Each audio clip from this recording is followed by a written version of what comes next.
Welcome to the Meta Business Podcast. The Metaverse and Web3 are bringing about the biggest revolution since the internet itself. With your hosts, Paul the Prophet Dawalibi and Jeff the Juice Cohen, we will be bringing you the latest Metaverse business news and insight into what it all means. The Meta Business Podcast starts now.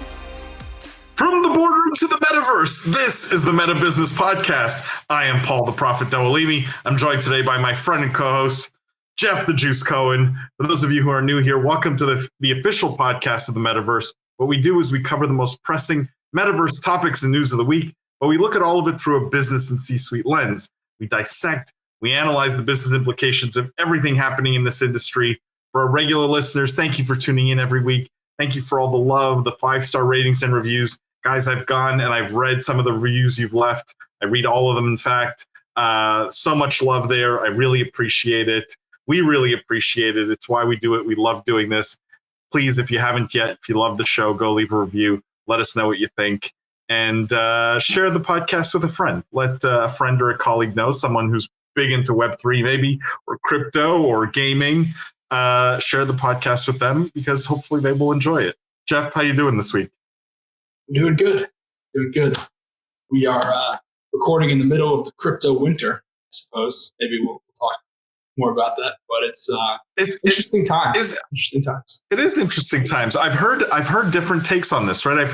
I've heard people say this is just like one of many winters, like there have been 4 other winters and this is the 5th winter, and each successive winter gets less and less sort of horrible.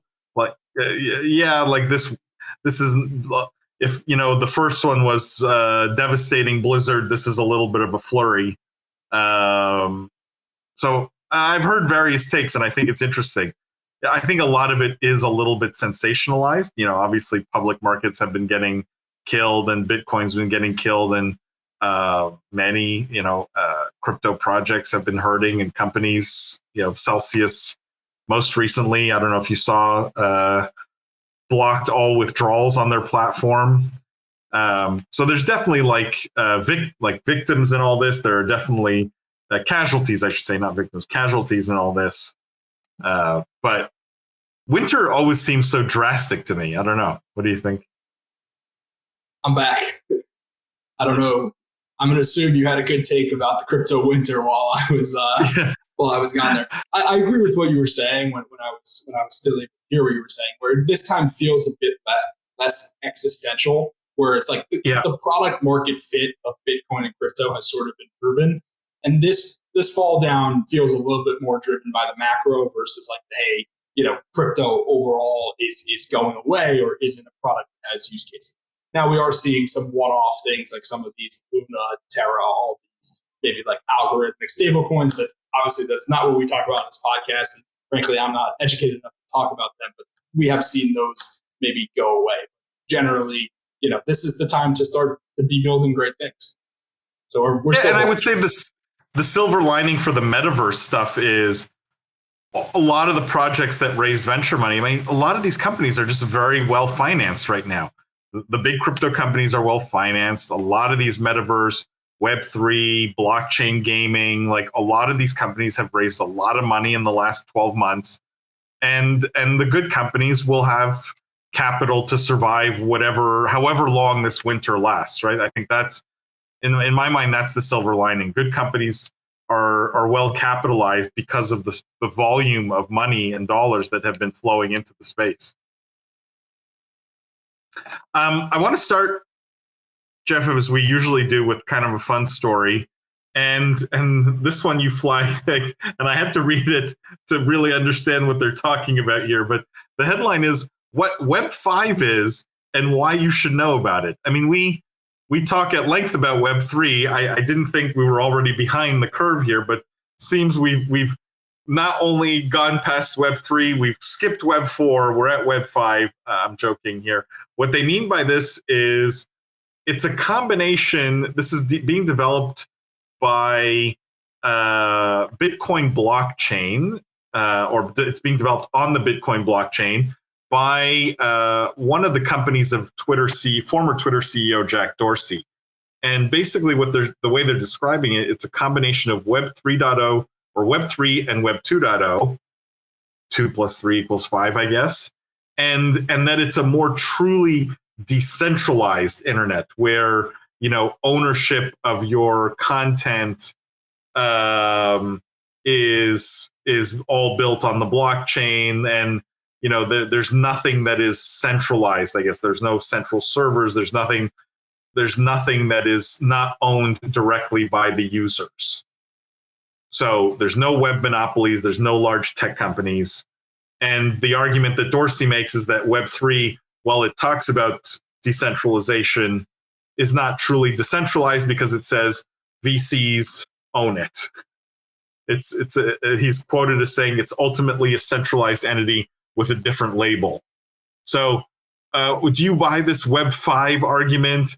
Do you think it's a bit silly to be talking about Web5 before we've really fleshed out Web3? What do you make of this? I just feel bad for Web4. I don't know why we necessarily skip them. But to me, it's a bit much. I mean, Web3 in and of itself is all about decentralization. So I think you're hitting the main notes. Like, to me, it's not a problem that a lot of the biggest companies in Web3 are backed by VCs and have owners. I just think that's kind of how human nature works. Like, when people create entities, they're going to create a company. If you're going to have a company, there's always going to be some form of centralization. Otherwise, nothing's going to get done. Like in this Web5, it's just going to be a roving army of individual robots where it's like you just join a company one day and then you go to the next DAO the next day. Like, I just don't think that's how humans, like, fundamentally as a social species, like, work. Like, it's just not really, we're not mercenaries. We're not robots. So it just, to me, it's not how it works. I don't know. Yeah, I mean, I guess is the implication of what you're saying that a truly decentralized version of the internet or a truly decentralized metaverse in your mind could never exist or will never exist? Well, it's like, yeah, because in order to have these things created, you're going to have companies created. So I guess if he's saying, like, okay, his issue, as I understand it, is that many of the big companies that are building the infrastructure layer of Web3 are themselves backed by what he considers institutions or like Web2 companies, like VC funds, stuff like that. And I'm just not sure how else things would be formed, right? Like, is everything going to become a DAO and we're just going to have large, like, decentralized, like, I'm struggling with the word, like direct democracy. Is everything going to become direct democracy, I guess is what I'm trying to say. I mean, democracy is an interesting word. I was going to call it just Web5. The way they've described it feels like total anarchy, right? Like no structure, no centralized authority of any kind, no, nothing driving a vision in any way. Feels a little bit like anarchy, and I don't understand why 100% decentralization needs to be a goal or why it's an important goal, right? Like, if you can get something, and I know these are fake numbers, but 80% decentralized, where just some key infrastructure is centralized in some way. And maybe that's a little bit like more Web 2.0, but if Web 2.0 is 80%, can we get to 95% or whatever it is, right? Like, I don't understand why 100% is the goal here. Like, what is the benefit really? And can you achieve those benefits still with some amount of centralization? And it's also an entirely hypocritical argument by Jack Dorsey, right? Because he has created a company that is creating this vision, which the company has shareholders. So it's like, oh, it's different because you, Jack Dorsey, own it versus Coinbase, which is owned by, A16Z or something. Like, how is that different? Right, you're still creating a company. Yeah. You have employees. The employees are building a product. Like, to me, it's maybe I think that's why I was struggling before to articulate. It's like, I don't know what's different about this Web5 vision that he has espoused. I think it's more just, I think it was silliness. I don't know. The interesting article, and it worked because we clicked on it and we talked about it. But beyond that, I don't think there's much to it. Let's talk about something that I think is, I think we both agree is more interesting, and that is Tag Heuer in the news, famous watchmaker. The headline here, Tag Heuer watches to display NFTs, the ultimate status symbol. Displaying NFTs in real life is the new cool. Frédéric Arnault, CEO of LVMH-owned Tag Heuer, explains all. So Arnault, who's one of the sons of Bernard Arnault, who owns LVMH, which is this huge luxury conglomerate. I think he's a pretty big crypto enthusiast himself. And the idea is they've added functionality to one of their smartwatches where in the background you can connect it to your crypto wallet, like MetaMask or Ledger Live, and the watch face will display your NFT artwork. If you're watching this episode instead of listening to it, you can see an example here of a Bored Ape in the back of a watch or in the dial of the watch. Jeff, your thoughts on this? Luxury status symbol combined with NFTs. Is this finally an interesting use case for these NFTs? I like it. I mean, NFTs have always been about being a status symbol. That's why we were both very actually positive when Twitter made it such that you can make your profile picture an NFT. So I think it's a really smart use case. Watches have always been a bit of a status symbol, like a show-off kind of status purchase. And the fact that you can now display your NFT and have it be validated by the blockchain is actually something that I think is pretty useful. And I think this will probably get a decent amount of adoption. It's one of the better use cases for NFTs that I, can think of. I mean, clearly gaming has been one we talk about obviously all the time. It's been a really good use case. I think art, like real estate, like there's some various things that NFTs and the blockchain really work for. This is actually up there in my mind. Yeah, I agree. I really like this. And I think you hit the nail on the head with the idea of status symbol. You're combining an NFT, which is already a status symbol, with a watch, which is also a status symbol. And the dials of watches are a big part of that status, right? Like a Rolex with a Wimbledon dial is worth more than a Rolex with just a black dial. And so certain dials become more collectible. Here you have a dial that is, assuming the NFT is unique, completely unique, right? And that makes it more desirable. It makes it more of a status symbol. If you own a very valuable and rare NFT, all of a sudden that watch becomes an even greater status symbol. I think it's kind of genius, and it's super easy for them to have implemented, right? Like this is something Apple could do very easily with their Apple Watch, you would think. Do you think we'll see that happen, or? Well, that's what I was going to ask you. Do you see, because there's no bigger install base of smartwatches than the Apple Watch. Do you see that as functionality that maybe they bring? I think we will. And I don't know the Apple smartwatch ecosystem that well, but could MetaMask just create an app on there? Because I believe this is just basically MetaMask, like whatever crypto wallet you're using has an app that then displays the image of the NFT. So technically, I don't even know that Apple would necessarily, they'd have to accept it into their store, but I don't know that there would need to be a massive business development deal where I think MetaMask could probably just go and do this themselves. And I think it would be very wise of them to do so because it's a great use case. And yeah, I'm sure there's plenty of people with Apple Watches that would love to have this be their creative watch face. I mean, with Apple, it's always better when it's like a first party thing and it's an official watch face that they offer or whatever. I don't know what the APIs for like third party watch faces looks like. But I really like this idea of luxury watch and call it luxury NFT together. It makes a lot of sense to me. All right, let's talk about Discord. Discord in the news. And again, a little bit of a sensational headline here. Dump Discord. Nansen launches messaging app for Web3 communities. It says the analytics platform Nansen aims to take a bite out of Discord's dominance with a new messenger service for NFT projects and more. So this is a crypto analytics firm They launched a messaging app. The app requires a crypto wallet to use, and it's targeted at NFT and crypto communities. Basically, you log in with your crypto wallet, you connect to groups based on your crypto holdings and which NFTs you verifiably own.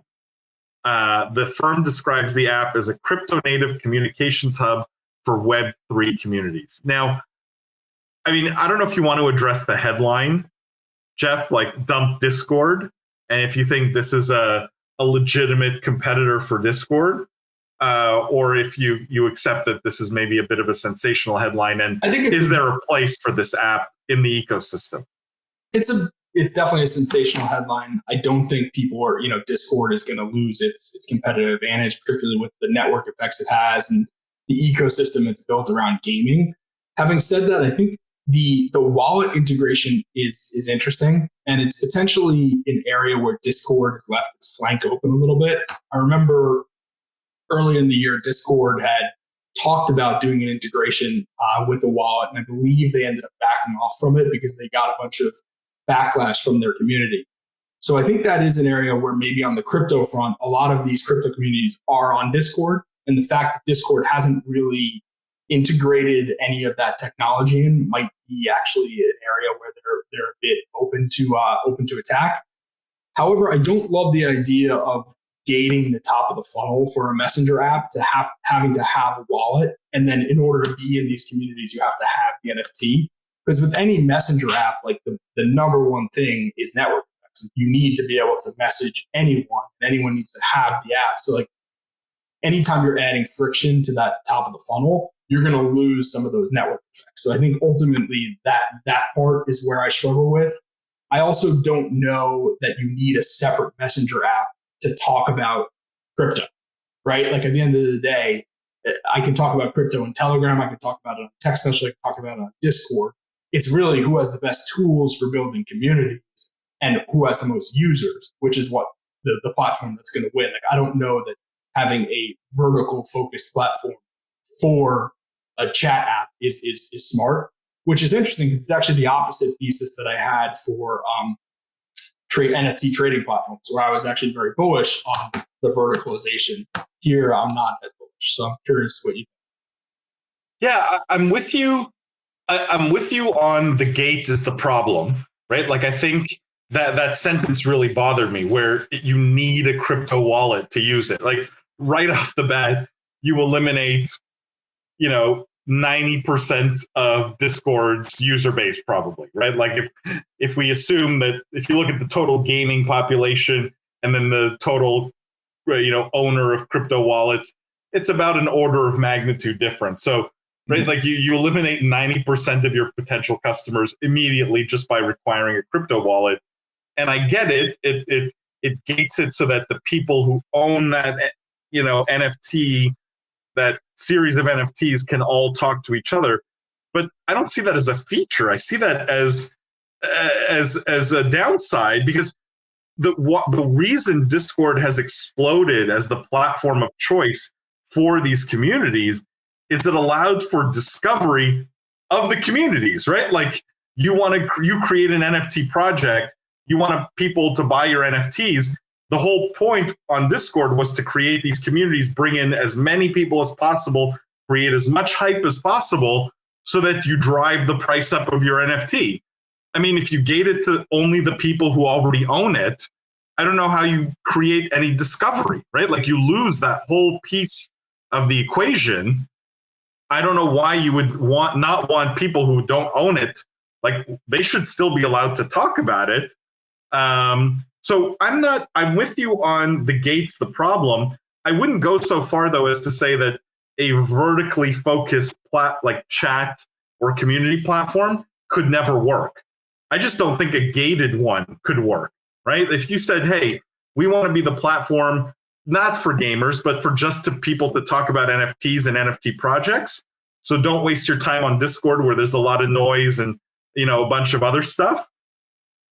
That I would get. But then if you say, hey, by the way, we're also going to gate it and you need to have a wallet and you need to own these specific NFT to talk about it, well, now that doesn't make sense, right? That vertical community doesn't make sense. That's fair. I could see a little bit like vertical, almost like a message board. It's like a Reddit, but really hyper-focused to create discoverability. Because I think if you just log into Discord and you're not coming from somewhere, it's hard to find things that might be interesting. Like there's no, hot topics or like, rooms that are interested, or because you're in this room, you should join this room.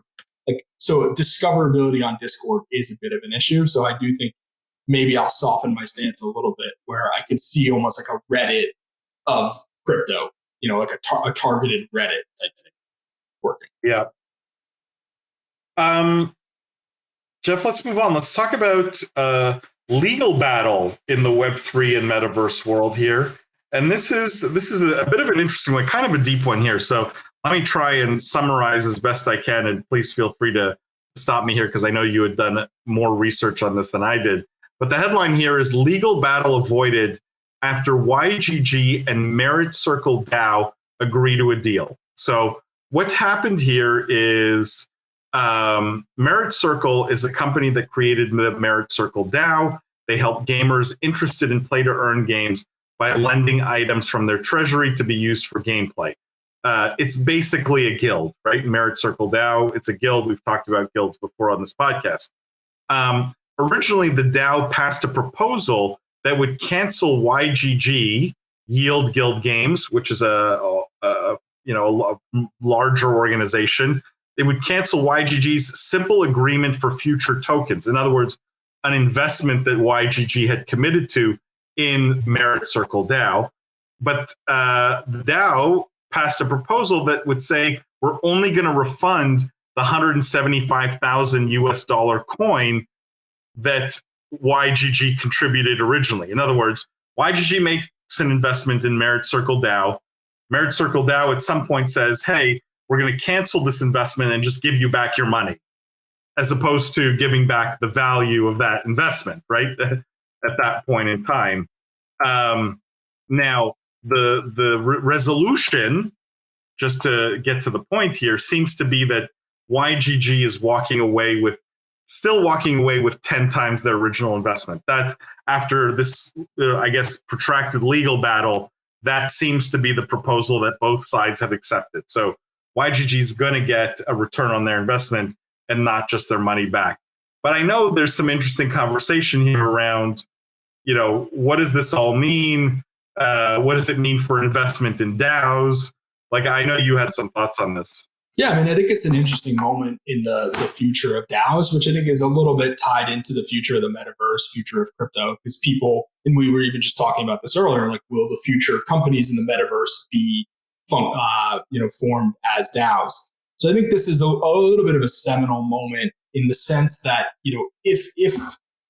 if it were that anyone who invested into a DAO could essentially have their investment voted down to zero in the future, I think that would really, kill a ton of institutional investment into these DAOs and would really kind of destroy the essence of the product in itself. So I've seen a lot of like crypto bros on Twitter and people on LinkedIn kind of referencing the story in a positive light, sort of talking about almost like bragging and dunking about how great it is that the DAO has the autonomy to do this. And I view it as a really big negative. If this were to have stood, and even the fact that it possibly could have happened, will really hurt any future institutional investor who says, hey, I'm going to invest in a DAO, because they know that at any point, the tyranny of the majority in the DAO could just say, hey, well, thanks for the capital you gave to us a year ago. We've now 10x their business, and here's your money back.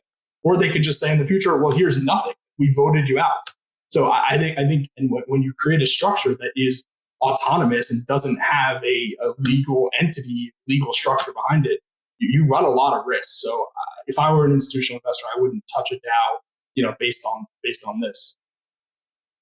It's a little bit the confidence of the mob, right? Like, you have these decentralized, autonomous or semi-autonomous kind of organizations, and it creates a level of anonymity that makes it feel like that should be able to get away with things that normal organizations can't. I don't think being a DAO absolves you of good business practice, ethical business practice, and following contract law, right? Like again, we run into a situation where too much decentralization starts to feel like anarchy, and systems break down. And to your point, if all the institutional money loses trust, what happens to DAOs? I mean, these things need to be funded from somewhere. And if no one has any confidence in the ability of these DAOs to honor agreements, whether it's an investment or otherwise, you have a really big industry problem, right? Like, this is not, and the crypto bros can laugh about it, all they want. I agree with you. This is a really dangerous kind of story to have come out, because it casts doubt on the trustworthiness of any of these things. And when you put your money into something like this, where does it go? How, do you have any control over getting it back at any point in time? And if we were to not talking about DAOs here, and we were just talking about any old Web3 startup where the founder decided to just give the investor back their original investment, right? We'd be saying this guy's shady. This is criminal. This is a crook, right? Like, shut their business down. Just because it's decentralized, why are people not as critical here, right? Why? Because the machine decided it. People are looking at it and be like, "Oh, how cool was it? Like, the little guys all came together and were able to vote out the man," without really understanding or thinking further about what the consequences of that really mean. And I think you brought up the correct word. I mean, it's trust. And I think right now the entire crypto space is facing a little bit of a confidence or a crisis of trust. Like, I think just with what we've seen with some of the algorithmic stable coins, the price of Bitcoin and Ethereum, and now, throw in this a little bit with DAOs.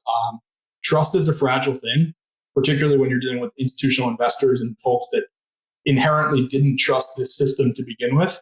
And then you throw in stories like this, and it really can cool off the funding environment for DAOs specifically very, very quickly.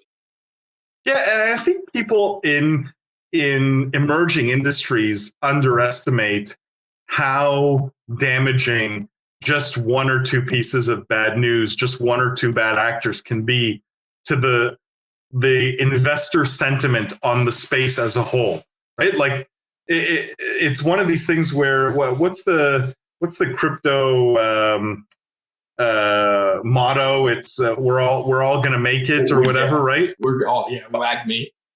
But I think like the better one, if we're talking about metaverse, Web3 in general, is more like, we're all in this together, right? And if you have a few bad actors, decentralized or not, autonomous or not, it really spoils everything. And it's something that I think we need to call out, and everyone should be calling out and be really careful about, and not be tolerant of, frankly, because it ruins it for everybody. So interesting story. And look, in the end, they got 10 times their money back, which I also kind of laughed about. Like, in the universe of investor returns, the 10x is, considered to be, an excellent return, not more than excellent return. So, it sort of all worked out. Maybe they were expecting a 100x return. I don't know. Maybe they're still upset about it. But the fact that it did get resolved is somewhat promising. Jeff, that wraps up this week's podcast. Time flies when you're having fun. I just want to remind people, guys, please share the podcast. Please send it to a friend, a colleague. Make sure to subscribe to our brother and sister podcast, if you want to call it that, Meta Woman and Business of Esports. Go follow Jeff on Twitter at JeffCohen23. He's always got interesting things. And make sure to watch us, guys, Wednesday evenings, 8:30 Eastern time. Jeff's there. I'm there. We do a whole show on gaming news. So if you love the gaming piece of the content we do here, because gaming's a big part of the metaverse, you will absolutely love that weekly news show live stream we do Wednesday evenings at 8:30 Eastern time. You get Jeff's hot takes on a whole bunch of things there, and I promise you it's worth the time. So don't forget, guys, the most important thing of all, though, the future is fun. Thank you, Jeff. Thank you guys for listening. We'll see you next week. Thanks for joining us here on Meta Business. Make sure to subscribe to this podcast everywhere you get your podcasts, leave a 5-star review, and tell your friends, family, and colleagues all about us. Also, make sure to follow Meta TV on all socials to get more of the best metaverse content anywhere. Tune in every week for another episode of Meta Business.